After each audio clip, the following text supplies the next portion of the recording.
and is leveraging a virtual assistant, and it's working great. Oh, how great is that? Yeah. So we love them. I love it. That's so good. Well, this month, we were having a conversation with Gavin Adams on the topic of leadership transitions. Yep. And I was actually intrigued by your conversation with Gavin because, like you and Gavin, I also don't usually think emotions first. And so the conversation about leadership transitions and thinking... What do you mean like me? I mean, not like you. I mean, you are so in touch with your emotions. It's really me and Gavin that have the problem. Yeah. As one of my friends said, how did your kids turn out so well?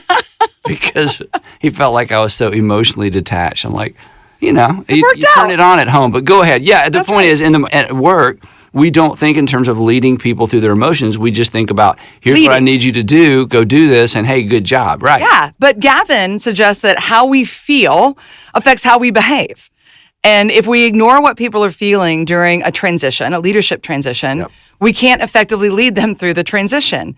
So you alluded to this a couple of times in your conversation with Gavin about maybe some times that this has not played out so well in your leadership journey. And I thought you may just want to have a confessional right now. Yeah, well, twice I have stepped into the lead pastor role at one of our campuses. Once because a leader had to leave immediately, and once because I just wanted to step in and make some changes. And in both cases, I was 100% oblivious to any of the things Gavin and I talked about. And as I read that section of the book, I thought, this explains so much of the pushback, because in both situations, my perception is I have come to save the day. Help. Yeah. And I don't mean that in some sort of Messiah complex, but I thought... You took the hard thing to step in. Sandra's like, wait, you're going to take on... who's going to do your other job? I'm like, I need to do this. So again, and I was very much, here's what we're going to do, here's what we're going to change, here's what we're going to keep, and why isn't everybody happy I'm here? There was nobody that thought that this leader didn't need to be replaced. So this seemed like an easy transition. Right. So there was that one. And then the other one as well, where I replaced a very beloved leader. I mean, far more beloved than I'll ever be in any leadership role. And he's still with us and doing a fabulous job. He is. But again, as I read this chapter and thought about this pathway of helping people transition with a new leader emotionally, it made all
the sense in the world, especially I think the grief part, that even if something new is happening that is perceived as better, a good change, when things change, there's grief. And the leader, I was so dialed into my emotions. Honestly, I just didn't really stop to think about leading the team through their four emotions that Gavin laid out. So again, for our podcast listeners who didn't hear last week's podcast, you got to go back and listen. It was great. So I wish I'd had these 4 words in front of me. In both of those seasons? Yes, I would have done a much better job.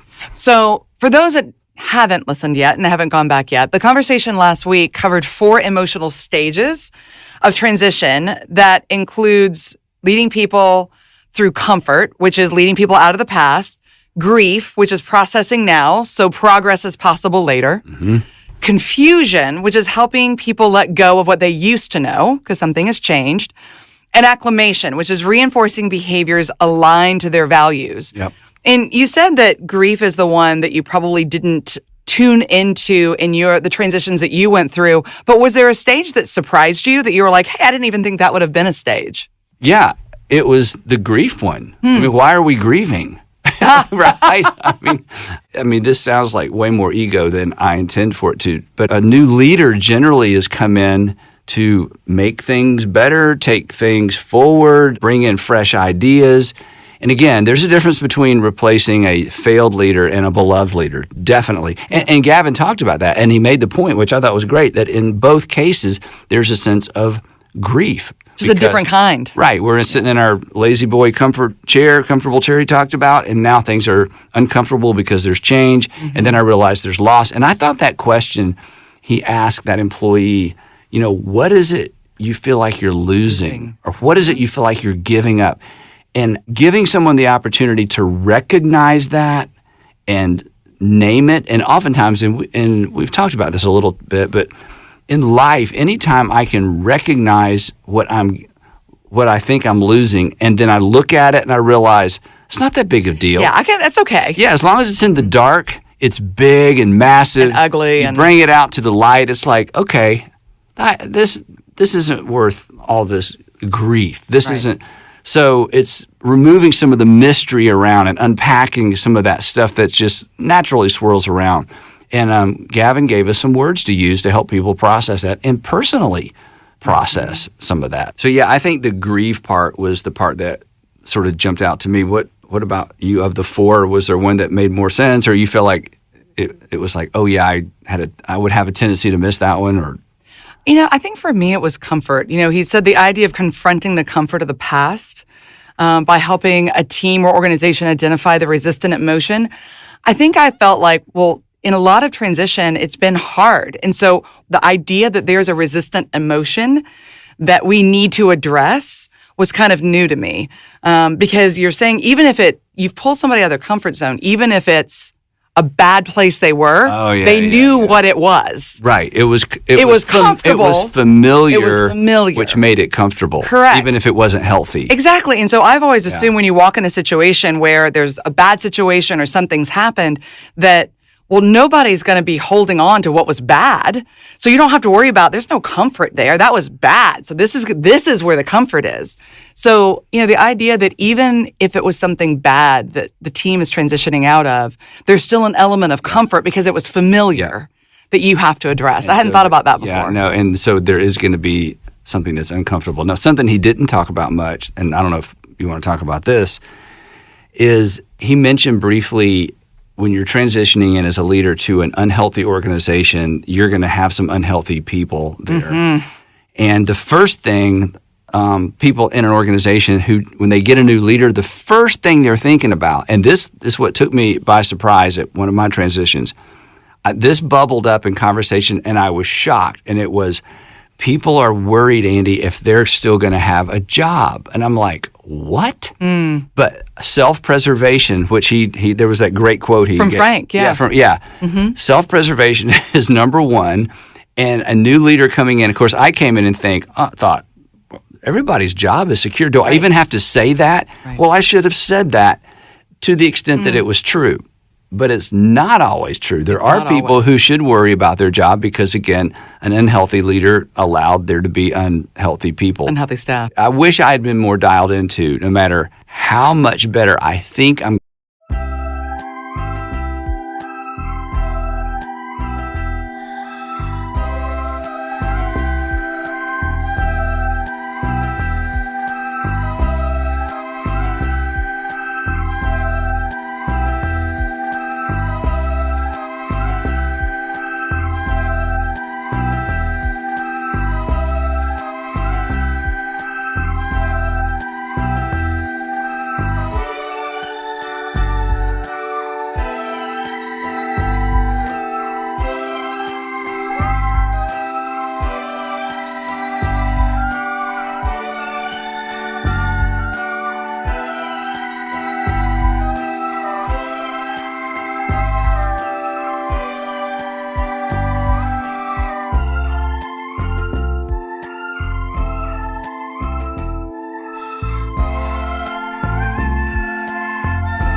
going to make this, I should assume people are worried about their jobs. Yeah. And didn't dawn on me. By showing up, I've created discomfort. I need to acknowledge that and give it a name. Anyway. And it could be discomfort from it's not familiar, or discomfort, like you said, for self-preservation. Yeah. But regardless, discomfort has been created. So it's definitely something change is stressful, even good change. That's right. It's definitely something to keep in front of all of us as leaders.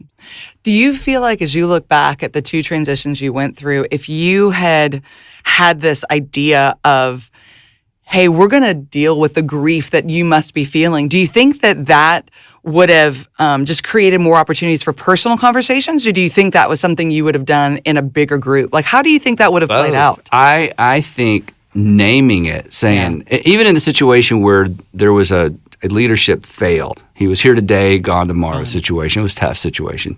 Even walking in and acknowledging the grief, he's been your leader, he's walked with you. He's been here 11 years. Yeah, corporately acknowledging that and not focusing so much on what happened as much as how we're feeling. I did none of that. I just came in and I've got to step in. I'm trying to learn names. I got to figure out where I'm going to put my office. I'm trying to figure out my crazy. So focused on me, I just did not create that conversation. And again, as I think even in the sort of the more micro changes and transitions with people, having these 4 words in front of us to help realize, okay, before I push, you've just been elevated, or I've just asked you to change, do the same job but in a different campus, which means you're going to have different friends, different relationships, just to give people that opportunity to recognize, okay, I've just created discomfort. Right.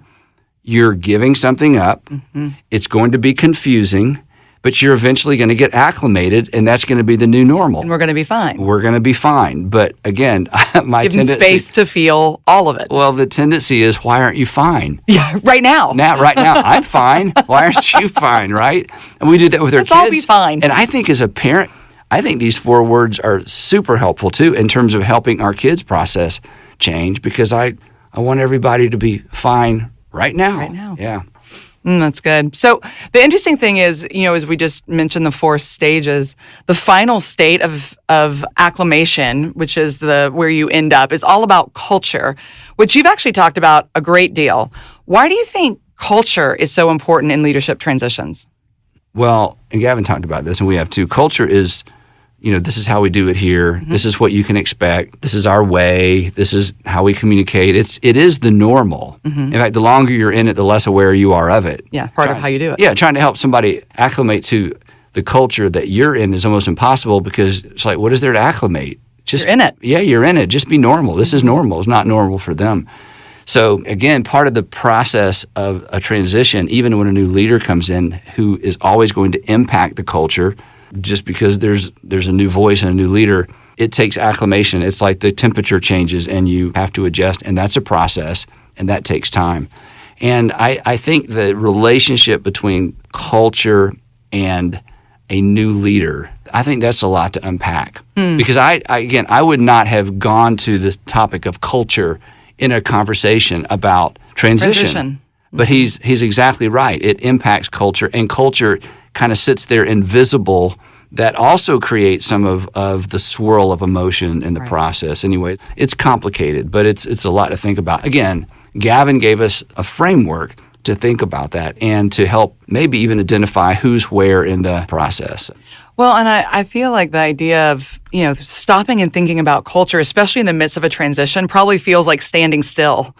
Of like, oh, we're going to think about where the culture is. But if you don't take a chance to reacclimate to this is what we're doing, you will end up standing still anyway. So you've got to go ahead and address it and move forward together with what everybody's now acclimated to. And Gavin, when we weren't recording, we both talked about, when you love progress, none of that feels like progress. No, it feels like standing still. Yeah, well, we're having, we're all kind of holding hands and being sensitive. And I mean, not really, but, there's a perception. Yeah. And the thing is, Susie, and you know this, and some of our listeners know this too, there are people in our organizations who this is so intuitive to them, they would listen to this conversation and be like, well, duh.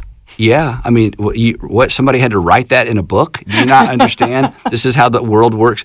And when we give the people who are more like that permission to speak to us, knowing our inclination is let's get busy. Let's get going. And again, that's why I think writing these 4 words down and putting them somewhere just as a reminder in our one-on-ones sometimes, and again, when we're onboarding somebody into our organization, gosh, just to remember, okay, there's an emotional element to this, not just the tactile, here's your job description. Let's get going. Yeah. And it also helps right the ship during